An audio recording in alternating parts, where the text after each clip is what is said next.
dans notre émission École d'imitation, Kelasi Yambongwana Yamakanisi.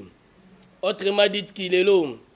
Dans la vérité, dans notre système scientifique, pédagogique, éducatif et social, dans l'ouvrage Paradoxe africain, hier n'est pas aujourd'hui, ni le lendemain, mutation. La vie c'est l'amour. Dans Mukunda 1 et 2, pour comprendre l'auteur. Napesi biso basombote, bozali kolanda ngai, mwana mboka, père ingénieur Gervais Munganga. Todiali elongo, benga bandeko banso, partagez, aimez, commentez, abonnez-vous dans notre émission, dans les bons. Je m'aborde vous présenter l'aperçu général topographique de la genèse des hydrocarbures cas du pétrole. Naebete bino bato bomesana kolanda ngai esika ete tosika ki na partie au po ete tozo kolanda kaka premier chapitre ya mwana mboka moko wakati ya biso oyo akomelaki biso livre oyo nde yango te totangaka yango mpe toza komanyola yango malembe toyeba comprendre mama na likambo oyo ete auteur akomelaki biso.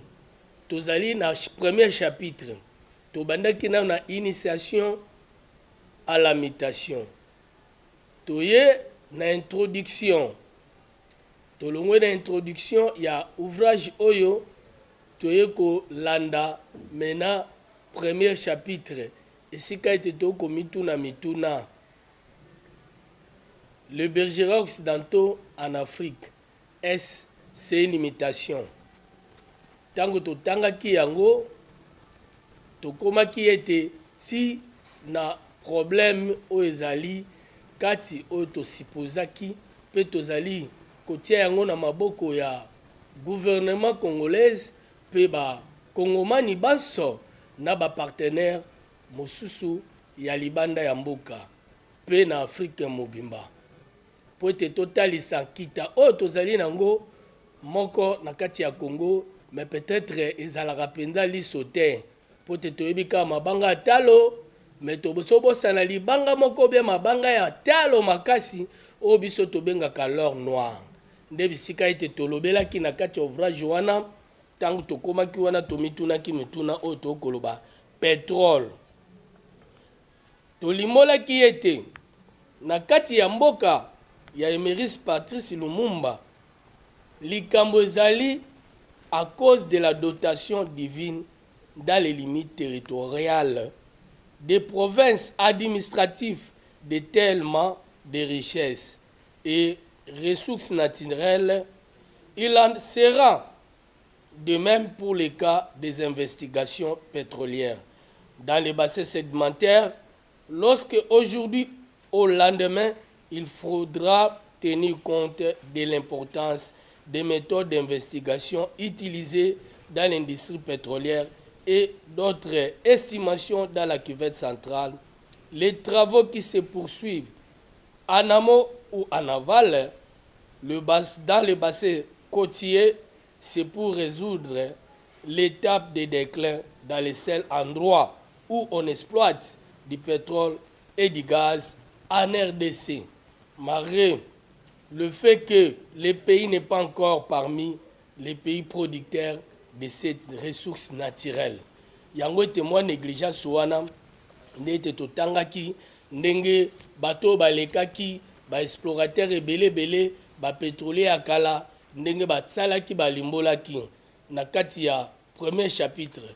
Ndeko moko pe kaka na nzela ya singatuna kinga lobi makambo ya pétrole ekomi lisu mutation. Si mutation ezo salama na domaine nyonso. Yango ete na bwaki pembela yo étudiant oyo ozali na faculté ya pétrole et gaz bendana pusana benga pe bandeko po te bolanda bandeko basi bakomi pe na G3 okiko préparer TFC na yo na nzela ya makamto koloba. Même ba oyo bazali na deuxième licence, deuxième grade, bazali déjà pote basilisa okoki pe kozwa mayela wa pe okiko tirer pe oyo tobengi sujet na yo awa. Tolobi nini ete awa? Naza kosala kaka aperçu général. Yango te boka moite po te bomonaki mabanga, bomoni biloko ebele. Ndenge nalakisaki bino mbala ya sima yango te lelo lisusu toye nango po ete nakolakisa bino ndenge nini processus wana po ebandeli ya pétrole yango eza nini po te tomeka pe ko définir yango lolenge ba définition nango ezali. Yango te na expliquaki bino bokomona po te na koloba nde boko comprendre ou tangu tokobanda kosala moi moke ba exemple ebele nde bokoyeba. Yango na lingi ete na pesa nanu na mama na likambo notion préliminaire po te ba makambo tokoloba ba roche, ba solide, ba composition chimique, ba structure atomique ordonnée. Yango te to me ko expliquer moi ba nino wana ba notion wana po te yango nde tokokuta yango mingi mbala na kati ya mosala ya pétrole. Nature ndenge bomoni ete tozali na carte géographique na biso ya Congo ezali awa sima na ngai. Carte oyo ezali na kati nango nde nature ezali awa. Bokokuta nzete, bokokuta banyama, biloko oyo moto akeli te basali yango na laboratoire te. Yango nde tobengaka yango nature. Okomona moto mosusu totali ye boye olobi ndeko ya mwasi oyo azali naturel. Pona nini atia biloko oyo ba mama bakotia te, bakomibebisa na bakabelo, ba biloko bakotia lokola ba pingouin.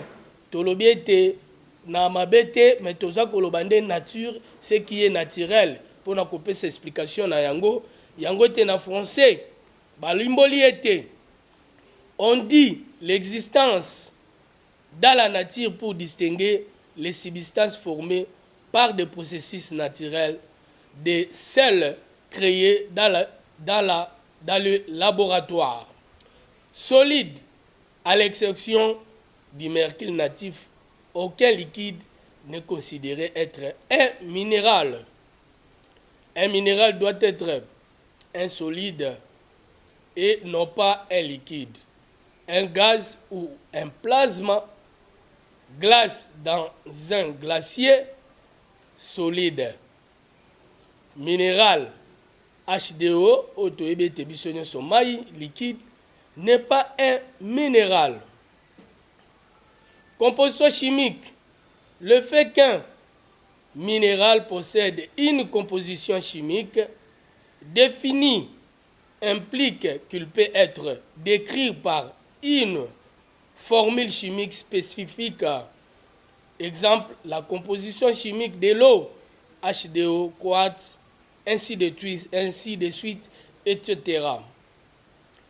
Structure atomique ordonnée. Un arrangement ordonné atome indique qu'il y a un réseau interne d'atomes ou d'ions rangés dans une structure géométrique et régulière. Minéral. Bien que le mot minéral puisse avoir diverses exceptions, la plupart des minéralogistes définissent un minéral comme étant un solide naturel d'origine minérale, d'origine inorganique, possède une composition chimique définie et une structure atomique ordonnée. Cette définition peut toutefois admettre certaines variations. L'ombre et l'eau, de même que le charbon et le pétrole, recevront le nom de minéraloïdes ou de substances minérales. Elles appartiennent au monde minéral, mais ne possèdent pas de structure cristallin et ne sont généralement pas d'origine inorganique. Industrie. On attend par industriel une activité de production économique, mécanique et concentrée transformant des matières premières. Roche, est un assemblage de minéraux caractérisés par des couleurs et des réflectances de l'énergie lumineuse. Ces caractéristiques permettent de faire la différence entre une roche et une autre et en dégager ainsi certaines informations. Densité. Le paramètre de densité est essentiel pour estimer les calculs de masse à partir de volume et le contenu métal à partir de teneur. Fossiles, des organismes étant végétaux qu'animaux qui ont vécu autrefois sur le globe terrestre. Ces organismes se représentent sous forme de vestiges ou de reculs.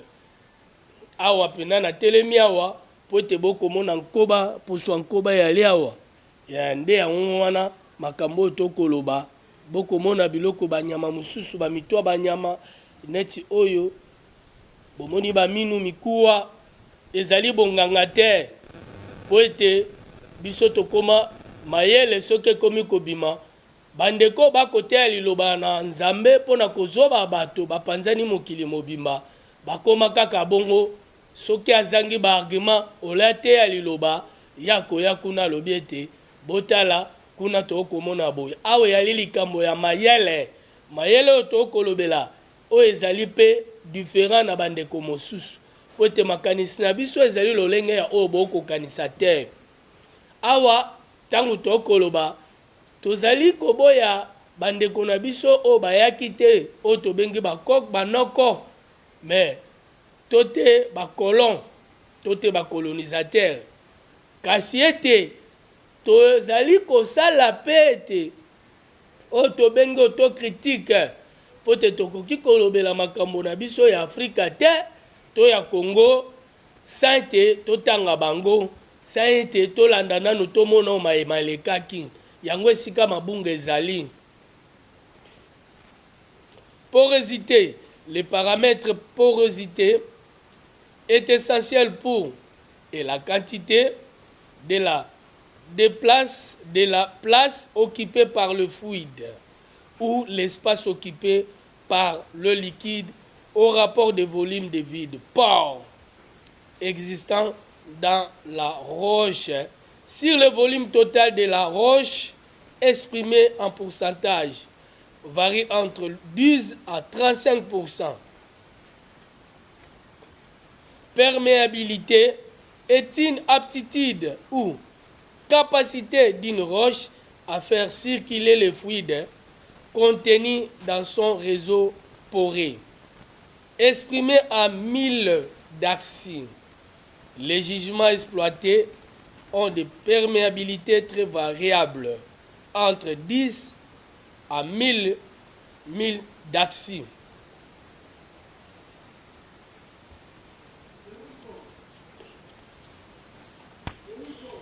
Saturation, les rapports entre le volume d'un fluide sur le volume pore exprimé en pourcentage.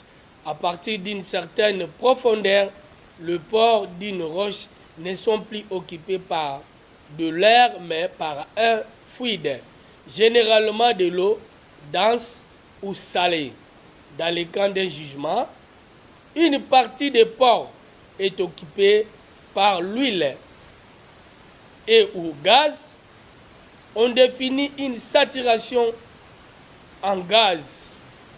Les volumes de saturation sont obtenus par le diagraphie, enregistrement en contenu dans le sondage des paramètres physiques, ondes, acoustique, résistivité, radioactivité. Roche couverture, c'est la roche qui bloque la migration des hydrocarbures. Les hydrocarbures sont des fluides légers et qui ont toujours tendance à se déplacer vers le basse pression, vers le haut. Des familles de roches jouent principalement les rôles de couverture, les argiles, le pli répandu, les roches salines, le pli efficace, imperméable au gaz et à l'eau également. Yango te bozo komona oyo na tie awa loboko nanga bokomona boye ezali argile yango nde ezali roche couverture. Bokomona bandeko mosusu ya basi bazwaka mabele oyo bakomi kotia yango lokola na banzoto bakosaka biso bandeko ya mibali nde fond de teint na bango basangisi na fond de teint bakokende bisika mosusu na bisika ya banganga nzambe mosusu bakopesa bango mabele wana bakosangisa bakotia. Bokomona mwasi alamuki na ntongo asi amepakoli elongo esi ekomi yango bazwaka nde oyo tobengi argile. Les roches mères, oyo tobengi roche mère, ezali une roche mère est constituée de sédiments renfermant une certaine quantité de matière organique et ayant donné des quantités appréciables d'huile ou de gaz. Les roches mères sont notamment caractérisées par le pourcentage de carbone organique, CO2, qu'elles contiennent. Les argiles noires ont un pourcentage de la matière organique compris entre 1 et à 3%. Ce pourcentage peut dépasser 20%. Par contre, les argiles vertes ou grises ont seulement environ 0%, 0,5% de CO2. Les vases, les calcaires noirs ou calcaires organiques récifaux peuvent être aussi des roches mères ponctuelles. Ndete bomoni mabanga oyo ezali calcaire oyo bokomoni eza mwa verbe na tiao po ete awa tozali na calcaire awa pe ete tozali na roche tokobenga roche carbonatée. Migration. Terme migration couvre tous les déplacements des hydrocarbures depuis la roche mère dans laquelle ils se sont générés jusqu'au gisement où ils s'accumulent dans une roche réservoir. On peut admettre et des hydrocarbures en particulier. Ce sont des zones à haute pression en direction des zones à plus faible pression. La migration primaire, c'est l'expulsion des hydrocarbures dans le roche mère vers une poreuse et perméabilité au contact avec la roche mère. Cette migration se fait sur le couverte distance quelques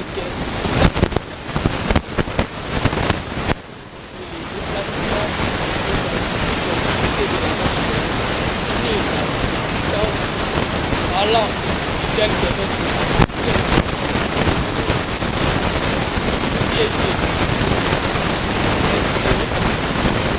l'intérieur d'une roche réservoir car elle scelle a le caractéristique qui permettent le déplacement des hydrocarbures.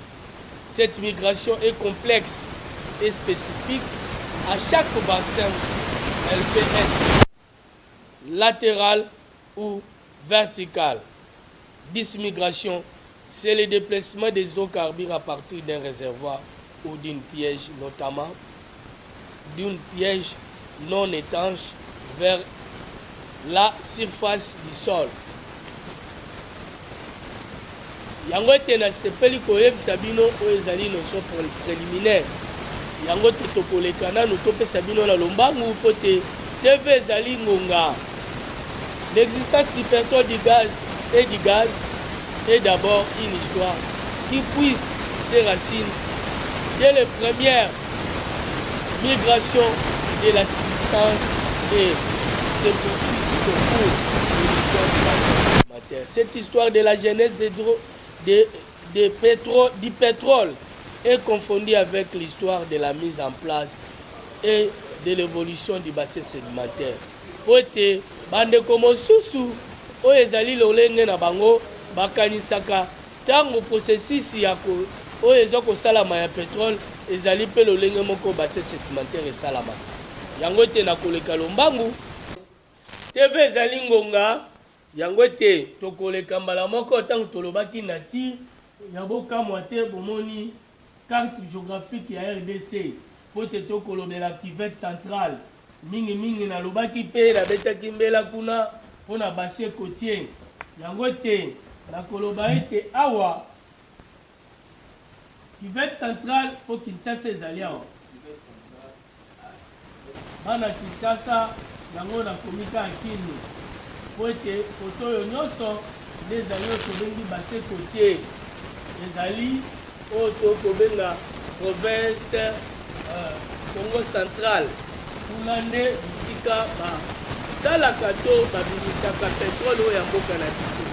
Likambo ezali awa soki ete bomoni awa tozali kosite te ezali na bato bakosala te ezali mpoti na biso moko yango te nakobwaka mbela na ministère edokabi c'est-à-dire ministre lolemo sakomi ministre ya Bazaïba, ministre de la Culture et Art, ministre de la Recherche scientifique, ministre de l'université professionnelle, donc yende moto, excusez-moi, soki bomoni penete na lobi yango malamu te mais beaucoup comprendre ministre nini onga na lingi na loba. Oyo atali makambo ya etelo et surtout etelo ya likolo penza.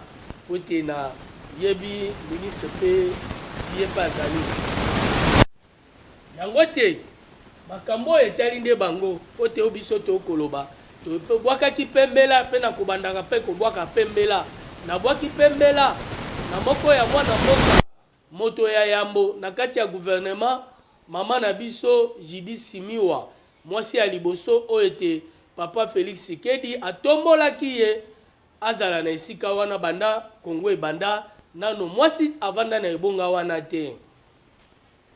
Yango te tozongi na lobi ete Kivet central oyo nde ezali esika tokolobela yango mpe ezali parmi ba nini na biso parmi objectif ou projet ya live mapendo na kati ya bureau d'étude na ye Kivet central oyo etondi makambo ebele ndenge na tie boye yango te tobengi pe nature awa na kati na koexplike bino processus ndenge nini bassin esalamaka na ndenge nini ebandeli pe ya petrole yaka awa nanu totelemi awa na bassin côtier po te nabunga te nakimisa makanisi te awa bandeko balekaki liboso pe mokonzi ya mboka atiaki na ye liso na or l'or noir te oyo tokobenga petrole ayebaki penda makambo wana te ya alandaki nde mabanga ya talo atalaki ka mabanga makita ya talo oke mabanga ya talo oyo eleki talo oyo ebimisaka bitumba oyo epesaka bakonflit na bamboka ndenge bokomona boye ete bakozobaka biso ntango iso mopanzi oyo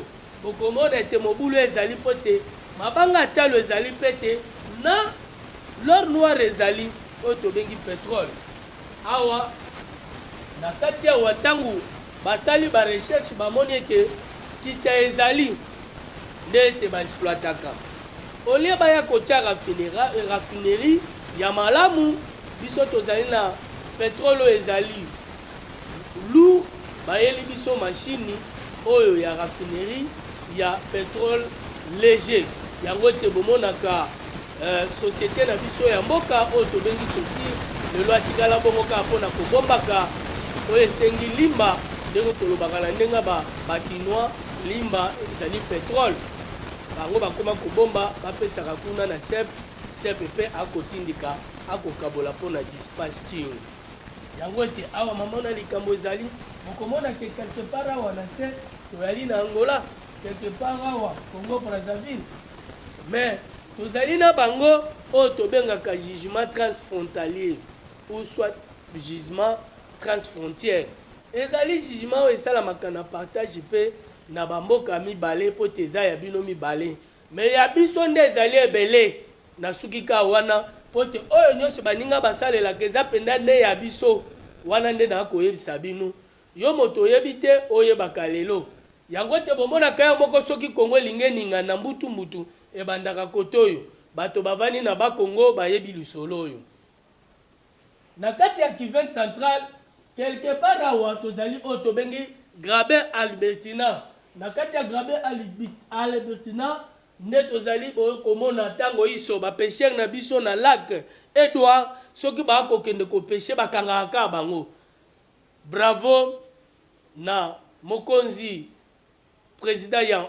Assemblée nationale l'honorable Vital Kamerhe le professeur docteur topetieli ye lokumu topesi ye longonia lolenga atindaki apermetaki ete bandeko na biso badepute bakosala mpe mosala bakendaki kosenga na mopanzi ya Uganda bandeko oyo bakanga bango bapeshere na lac Edouard me mama na likambo ezali oyo ete bato balobaka te eza nde likambo ya pétrole wana ezali ya biso mibale me manque ya négligence ya bakonzi oyo mpe balengwaki liboso basalaki négligence ntango te exploration esalamaki projet wana esalamaki nde epa na biso na Congo lokola mpe kowumela ndenge babaka kowumela eza kopola bamonaki mpe eloko te nde bazwi projet wana bake na yango na ngambo eke na Uganda lelo Uganda aza koexploite azali lelo na usine na ye ya raffinerie oyo tobenga raffinérage azali korafine akobenda deja misolo ebele donc akobimisa limba akobimisa ok biso mpe tozali na part oyo tobengaka jugement transfrontalier nde bokomona bato bakonéglige ntango bomonaka baswanaka o bapeshere wana bakoma na Uganda ndenge nini et donc tontonne peuvent-ils oublier sa limite na limite moto abotami wana akoli wana lokola nga na mwana Kisasa oyo tokobenga bana kini napesi mpe bango nyonso mbote bandeko tosangaka na bango na lingomba ya bana kini boya mpe tosangana yo moto oyeba ozalaka na ville ya Kinshasa boya tosangana napesi bana kini mbote napesi moko wa biso Elma Maindo yende atelemi kote ya Bandal napesi ye mbote napesi mpe ndeko moko atelemi na nzela ya Kalamu oyo tobengaka Jorkens Désirike moninga na biso Bijou napesi mpe bango mbote yango wana te awa mpe na Ngaba napesi mbote na ndeko oyo tokobenga Chwachwa ye nde moto asimbi Ngaba na association bana kini oyo tokolobela ezali projet ya live mapendo biso tozaka bato association po ete biso tokola na bagroupe biso toyali bato bayebi ngai bayebi ke mwana mboka Père Gervais Munganga ye esika etuluku ezali oyo makanisi ezali ya malamu bango bayaka ndete nalobi tozonga na makanisi na biso awa nde bomonaka bakangaka mingi bapeshere na biso po te bango bayebi limite lokola ezali biloko ekotaka batio bakotinda baoyo tobengaka baplongere to mpe bamarin bakokotisa bakoluka bisika oyo ezali roche réservoir ezali esika bapiège ya malamu ezali bakotia biloko bino bokomona yango na miso te me eya na se ya mai po te awa mpe bamai ezali na kati awa nakoloba mokili mpe ezali me affleurement oyo tokobenga nature ezali na kati ya base kotier me mama na likambo oyo tomituni nde tolobaki la jeunesse des hydrocarbures cas de pétrole me na ibandeli ntango nalobaki nayebisaki bino nakosala kaka obele aperçu général topographique de la jeunesse des hydrocarbures cas de pétrole, cas du pétrole. Ne yango na pote na pe sabino. Ya rote bon. Bomoni, excusez-moi. Bomoni na limbo libino moi, ba mo mususu bo banda koyoka. E banda kandenga nini mama na likambo. Parce que s'il n'y a pas un passé sédimentaire, nous ne pouvons pas avoir aussi le jugement du pétrole. Sans bassin sédimentaire, il n'y en aura pas du pétrole.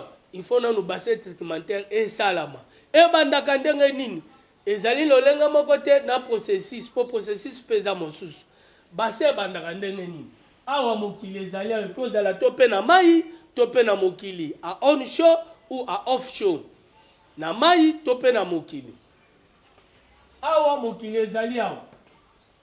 Lobi kuna basalite oyo boboni libanga oyo ezali riche en matière organique, roche, le ezalaki nango ba biloko oyo neti ba oyo ekufi et se déposer ba coquelette oyo ekufi ya bankoba bakufi bokomona maki oyo ya nkoba ba maki pe ba mbisi ezali oyo maki oyo ezali ya ba miselekete ezali bokomona banzete eye ekwei et se déposer. Misusu pe ezoya na moment ya vent mipepeye pe etikali awa etikali na espace oyo lobi pe kuna bomoni mbula ebeti ememi lisusu etiki su biloko awa mikolo eleki mwa mabele eboti awa kushe oyo etikali lobi pe lolenga mosusu kaka lememi makambo esalami e biloko se depose awa lobi pe lisusu mabele awa même ainsi de suite.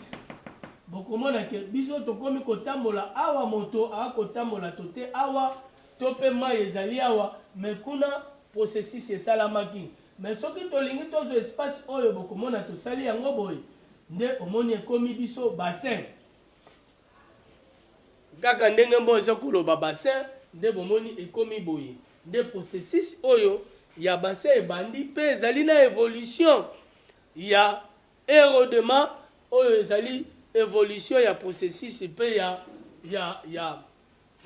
ya création oyo tokobenga ya jugement de pétrole mais bandaka nanu bongo te ke ebandika mbangu ntango ekosala après millions d'années plus de millions d'années mbula na mbula po te oyo tokobenda lelo ezali oyo biso te ke bato nde tozalaki donc bakoko si le bergeron occidentaux ici au Congo fait 80 ans maintenant calculer millions d'années ezali ndenge nini ekokaki nanu kutu te un siècle donc comprenez nde processus wana esalamaka ntango ekosalama biloko oyo par rapport ya pression oyo ezali physique nde bokomona kote mosusu balobi à partir ya technique physico et chimico nde yango wana te tozwi biloko wana pression température biloko oyo kotoka okomona pe esali ekomi mai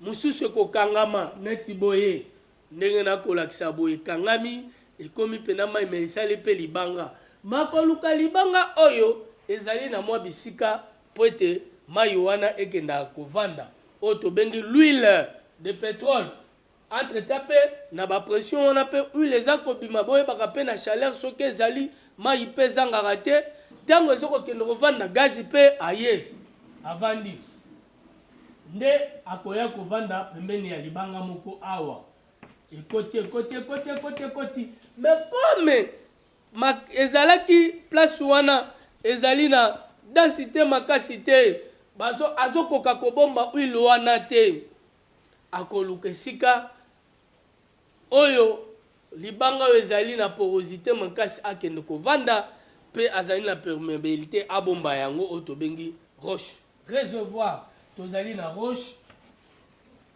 oyo tokobenga mer après aye na roche oyo tokobenga réservoir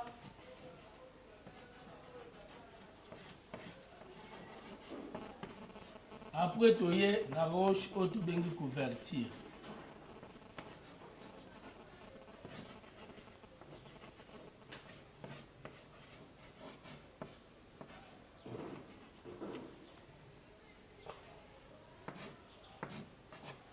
roche couverture. Donc processus wana abotami nanu awa kaka oyo libanga oyo bandai kosalama abotami wana nde omoni ete esali roche mère abotami makambo oyo tobenge ete mayu limba wana l'huile ebandi kokota kuna lokola ezali ebele lia la forte pression ekoki kovanda wana na roche mère te nde esali nini explicé ekei migration primaire oyo natangelaki bino eke kokota na roche réservoir ntango ekomi awa ekomi migration ya deuxième degré eye kovanda mpona nini na roche réservoir parce que ezali poreuse ezali na bisika oyo eza kobomba yango ekotikala awa pe te po te balobi ekendaka mpe na milliers de kilomètres bocomprendre oyo ezali kaka napesi bino po te nalakisa bino boyeba mais ekoki kotambola eke mosika ekoki kotambola mpe misusu mpe longwe awa misusu mpe ye awa eye mpe awa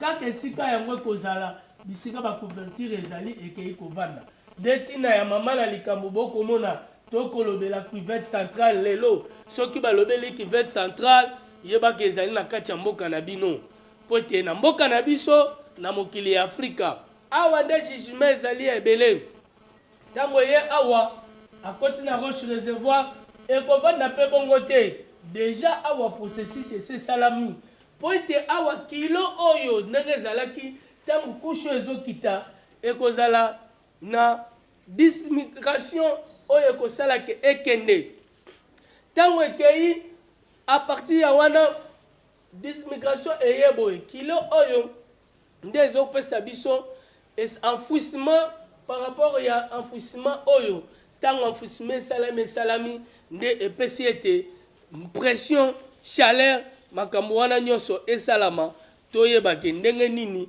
makambo ezali kosalama a partir ya wana toyebi ke tomoni ndenge nini lolenge nini oyo epesi biso mbala na mbala po te soki yango ezali te moye esalama ezali te moye mpe tokende na yango ezali te nde yango kote mosusu toza koloba la transformation de cette matière organique qui donne tout d'abord debout sa propolique se fait le début de la diagenèse sans l'influence des batteries et elle se poursuit par des complexes réactions physico-chimiques lors de la température et pression, augmentation du fait que l'enfouissement, les huiles formées peuvent rester dans le roche-mère où la quantité est migrée du fait que de leur faiblesse densité.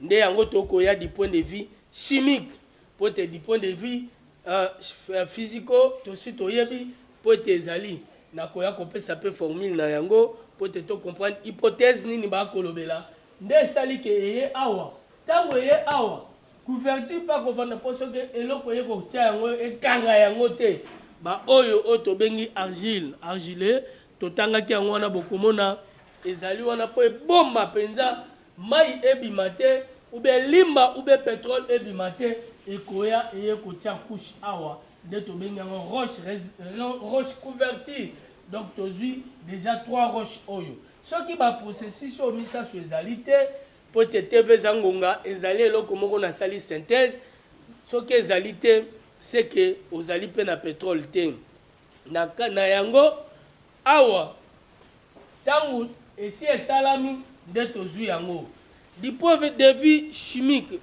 origine et géologie du pétrole plusieurs théories ont été mises en avant pour expliquer la formation du pétrole. Elles peuvent se rattacher à des hypothèses. Hypothèse de la formation organique, hypothèse de la formation inorganique. D'après le premier, le pétrole serait formé à partir des restes organismes vivants, végétaux ou animaux par une sorte de la fermentation à l'abri de l'oxygène, de l'air, sous l'eau, des mers ou lagunes, ou après enfouissement dans le bassin, dans le sédiment. Dans les secondes hypothèses, le pétrole aurait pris naissance à l'intérieur du globe par une réaction chimique de l'eau avec des carbures métalliques suivie d'une polymérisation des hydrocarbures produits sous l'influence de la chaleur et de la pression. Toutefois, la thèse de la formation inorganique qui semble mieux en rapport avec le fait est actuellement la plus en valeur parmi les géologues. La genèse du pétrole, il faut 23 tonnes de matière organique et plusieurs millions d'années pour obtenir 1 litre d'essence. Les pétroles et gaz naturels se sont constitués au cours d'un même processus comportant 4 étapes. Nde yango ete tomoni awa esalamaka boye ntango evandi gaz azali likolo, pétrole azali na kati, oyo ezali na kati nde bavandaka bongo. Donc awa toyebi mpo ete na explike yango point de vue wana oyo tokobenga ya diagenèse, na moni ete 4 points wana tokolobela yango mokolo oyo tokoya avant to banda émission tokoya kolobela nano 4 points wana mpo ete tv ezali ngonga boyebi ete bomomesano ndenge biso tozalaka, tv ezali ngonga ndenge biso tozalaka, yango tokomi koshite awa tokei na koshite oyo etikali yo moto kolanda biso zela mbala ya nsima tokoya kodefinir mpe tokoya lisusu nde koyebisa yango makambo nyonso boyeba ete yo moto olingo oyeba kita oyo toyali nango na Congo. Ngai etake pétrolier nazali koloba professionnel nayebi ete nini ezali kuna mpe kita nini eki koyela biso na kati ya mboka oyo. Nasepeli namoni ete tokomi na suka bomemesano tomesana kopesa mbote, nayebaki ete na kopesa mbote na bandeko na ngai oyo nyonso bazali mosika oyo lelo bazalaki na biso te po ete ntango tosalaka baémission oyo tolandaka omona baninga bayaka kovanda mpe po te basoutenir biso.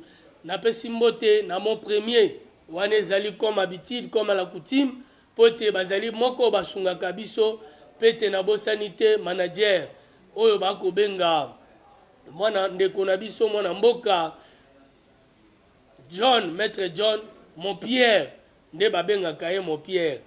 Bango ete na espace oyo soko ye okomona espace bisika oyo ezali bien, ezali kaka na ngaba, ezali na ngaba yango mote bana ngaba baotikala nsima te balobi ngai Gervais Monganga mwana mboka Gervais Monganga baaka nsima na ngai po ete nabosani te kopesa ndeko Gislaine Isako Pati bandeko kuna na Mokoto, kuna na Mbandaka, kuna na Bujala Tandala, napesi bino baso mbote bozali kolanda ngai. Napesi moto na nzela ya machine oyo tobengaka l'héros de l'ombre ingénieur Tingi yende moto alambelaka biso biloko oyo po te bomona biso totelemi boye. Napesi mpe mbote na bandeko na ngai nyonso oyo balandaka biso na Manyema, Kivu Manyema.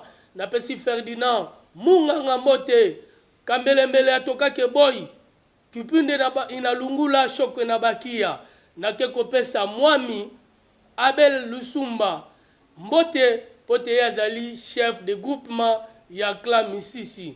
Na bosani te kuna bandeko baso bakolandanga na Pangi, kuna kaka na Manyema na Kailo bisika nyonso parti bozali napesi bino baso mbote nakei na mosika na komi na Congo Central pote tozali bisika mobimba. Napesi bango pe mbote natali ete famille Mireille Nzinga banzinga nyonso napesi pe mbote na kopesa bato nyonso bandeko nyonso mbote na ndenge bolandi ngai pote tozala indifférente tobosani te baninga ope basutenaka biso oyo bazali na mokili ya ngwele oyo biso tobengaka Europe. Napesi Freddy Osembe moko wabiso pe azalaka na biso napesi ye mbote. Nabosani te Roger Malamba Suzanela napesi ye pe mbote kuna na Paris. Napesi pe Théo Chungu comme d'habitude ye pa azali moko wa biso azalaka na biso mbote. Nabosani te kopesa pe bandeko ya Afrique du Sud mbote. Kourou de Kapa moyembi monene yenga nabengaka ye nabengaka ye mon artiste préféré ye penza banda yemba po ayembaka bo comprendre ke ye pe asalaka pe biso makambo malamu. Bandeko nyonso bazali na kati ya Afrique du Sud napesi bango mbote. napesi pe bana Kisasa nyonso mbote, napesi bato nyonso oyo bayebi ngai pe na ba oyo balandi nga mokolo na lelo na okopesa bino mbote mpona ndenge tokomi na suka ya mokolo na lelo. Nde tosukisi awa na bino tokokutana na mokolo ekoya mbala ya sima. Merci na bosani te kopesa bino nyonso bonne année, bonne année, bonne année, pour être le bonne année, cette bonne année qui s'achève. Touti déjà na Noël, to passé yango a to préparer bonne année na moto nyonso. Lamuka na nsengo, zala na nsengo, pe bobo sanate imitation o biso to koyebisa bino na nzela ya imitation de moto akozwa mayele. Merci.